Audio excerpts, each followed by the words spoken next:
आपका दोस्त सत्यम स्वागत करते हैं हमारे YouTube चैनल में। दोस्तों, आज हम लोग एक ऐसी स्टोरी सुनाने वाले आप लोग को जो आपको रोने पर भी मजबूर कर सकती है। ठीक है।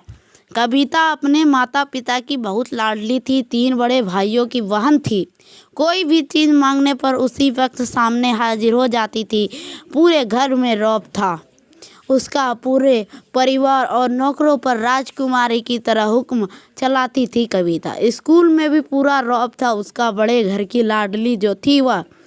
ऐसे ही उसने कॉलेज में दाखला लिया। इसके ठाट बाट बड़ी गाड़ी में आना जाना, हर दिन नया पैशन देखकर हर कोई इससे दोस्ती करना चाहता था। थोड़े ही दिनों में उसके बहुत से दोस्त बन गए। पूरे कॉलेज में उसकी अपनी ही एक पहचान थी। इन दिनों उसके घर एक रिश्ता आया। खानदानी लोग थे और पापा की पुरानी जान पहचान थी।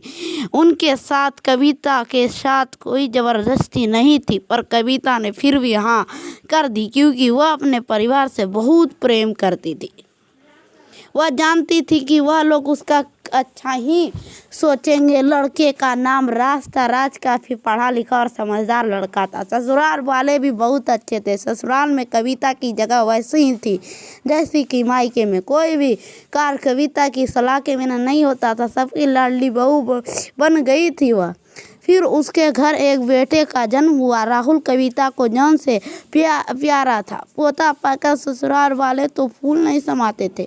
कविता कभी कभी सोचती कि उसकी किस्मत कितनी अच्छी है। उसका हर अपना उसे कितना प्यार करता है। चाहे जीवन में कैसा भी समय आए, मेरे अपने हमेशा मेरे साथ है।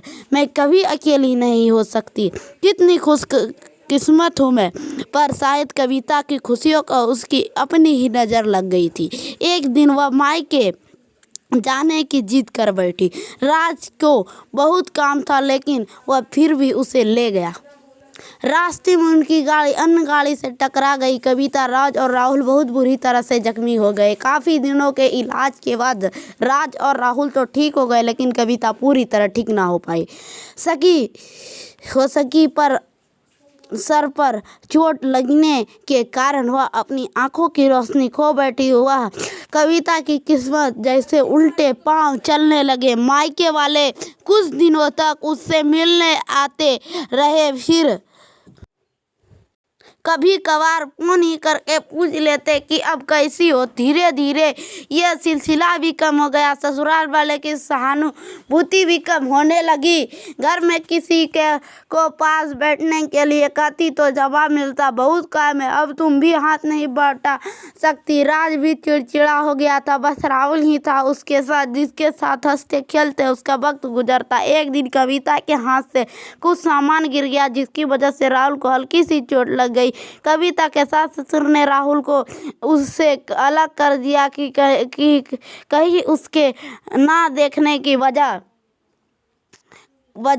कविता को लगा कि वह 3-4 दिन वहाँ रहेगी तो थोड़ा हवा पानी बदल जाएगा, क्योंकि वह कितने दिनों से कहीं भी बाहर नहीं गई थी।